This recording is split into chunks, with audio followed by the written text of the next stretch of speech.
പ്രളയ അഴിമതി ആരോപണം ആവർത്തിച്ച് കോൺഗ്രസ് നേതാവ് മാത്യു കുഴൽനാടൻ 2019 ജലവിഭവ വകുപ്പ് മന്ത്രിയുടെ അധ്യക്ഷതയിൽ ചേർന്ന യോഗത്തിന്റെ വിശദാംശങ്ങൾ പുറത്തുവിട്ടാണ് ഇന്ന് മാത്യു കുഴൽനാടൻ രംഗത്തെത്തിയത്.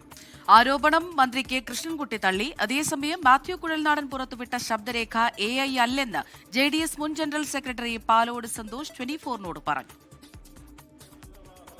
കലാശക്കൊട്ട് ദിവസം കോൺഗ്രസ് നേതാവ് മാത്യു കുഴൽനാടൻ ഉന്നയിച്ച പ്രളയ അഴിമതി ആരോപണം രാഷ്ട്രീയ കേരളത്തിൽ കത്തുകയാണ്. പ്രളയം മനുഷ്യനിർമ്മിതമെന്ന ആരോപണം കെ കൃഷ്ണൻകുട്ടിയും അന്നത്തെ ജലവിഭവ വകുപ്പ് മന്ത്രി മാത്യു ടി തോമസും തള്ളിയതോടെ ഇന്ന് മാത്യു കുഴൽനാടൻ കൂടുതൽ രേഖകൾ പുറത്തുവിട്ടു. മഴ എത്തും മുൻപേ തോട്ടപ്പള്ളി സ്പിൽവേക്ക് സമീപമുള്ള മണ്ണ് നീക്കം ചെയ്യണമെന്ന് ഉത്തരവിറക്കി. പ്രളയത്തേക്കാൾ സർക്കാരിന്റെ കണ്ണ് കരിമണലിലായിരുന്നുവെന്ന് Mathew Kuzhalnadan. First priority monsoon വെള്ളം വന്ന് ആളുകൾ വെള്ളപ്പൊക്കം ഉണ്ടായിരുന്നുള്ളതല്ല, അവരുടെ കൺസേണും അവരുടെ പ്രയോറിറ്റിയും അവരുടെ ഇന്റൻഷനും തോട്ടപ്പള്ളി സ്പിൽവേയിന്റെ മുമ്പിൽ അടിഞ്ഞുകൂടിയിട്ടുള്ള കരിമണൽ എടുക്കുക എന്നുള്ള.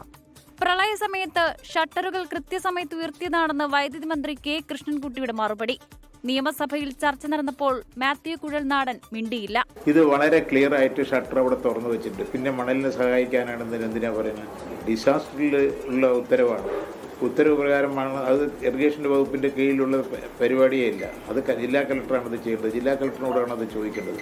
IIT പഠനം നടത്തിയ പ്രൊഫസർ KP സുധീർ സർക്കാരിന് അനുകൂലമായ റിപ്പോർട്ട് നൽകിയെന്ന് ജനതാദൾ മുൻ നേതാവ് RS പ്രഭാത്.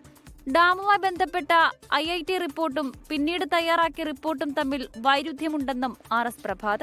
ഡാം മാനേജ് ചെയ്തത് കൃത്യമായി എന്ന് IIT പറഞ്ഞ ആ റിപ്പോർട്ടിന്റെ ബേസിലുള്ള ഒരു സംഗതിയില്ല. പകരം ഇനി ഇതെല്ലാം ശ്രദ്ധിക്കണം എന്ന് പറഞ്ഞാൽ അതിനു മുമ്പ് ശ്രദ്ധ ഉണ്ടായിരുന്നില്ലെന്ന അർത്ഥം.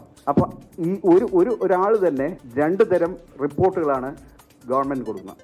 മാത്യു കുഴൽനാടൻ പുറത്തുവിട്ട കെ കൃഷ്ണൻകുട്ടിയുടെ ഓഡിയോ AI അല്ലെന്നും ശബ്ദ സന്ദേശം അന്നേ ചർച്ചയായിരുന്നുവെന്നും JDS മുൻ ജനറൽ സെക്രട്ടറി പാലോട് സന്തോഷ് 24നോട്. കെ കൃഷ്ണൻകുട്ടി വെല്ലുവിളിക്കുകയാണ്. ഇതിന്ന് നൂരാമെന്ന് കരുതണ്ട. അമിസ്ക്യൂറി റിപ്പോർട്ടിൽ വളരെ വ്യക്തമായി പറയുന്നുണ്ട് മാൻമെയ്ഡാണെന്ന്. മുഖ്യമന്ത്രി ഇതിന് മറുപടി പറയുന്നുണ്ട്. ഇത് മുഖ്യമന്ത്രിക്ക് അറിയാലോ കാര്യം. ഇന്നലെ മാത്യു കുഴൽനാടൻ പുറത്തുവിട്ടതെല്ലാം ഒറിജിനൽ സാധനമാണ്. മാത്യു കുഴൽനാടന്റെ ആരോപണങ്ങൾക്ക് പിന്നാലെ ചിറ്റൂരിലെ UDF സ്ഥാനാർത്ഥി സുമേഷ് അച്യുതൻ നിരാഹാര സമരവുമായി രംഗത്തെത്തി. കെ കൃഷ്ണൻകുട്ടിയും മാത്യു ടി തോമസ് MLAയും രാജിവെക്കണമെന്നാണ് ആവശ്യം. കൂടുതൽ വിവരങ്ങൾ പുറത്തുവരുമ്പോൾ മറുപടി പറയാൻ വിഷമിക്കുകയാണ് ഭരണ നേതൃത്വം. 24 കൊച്ചി.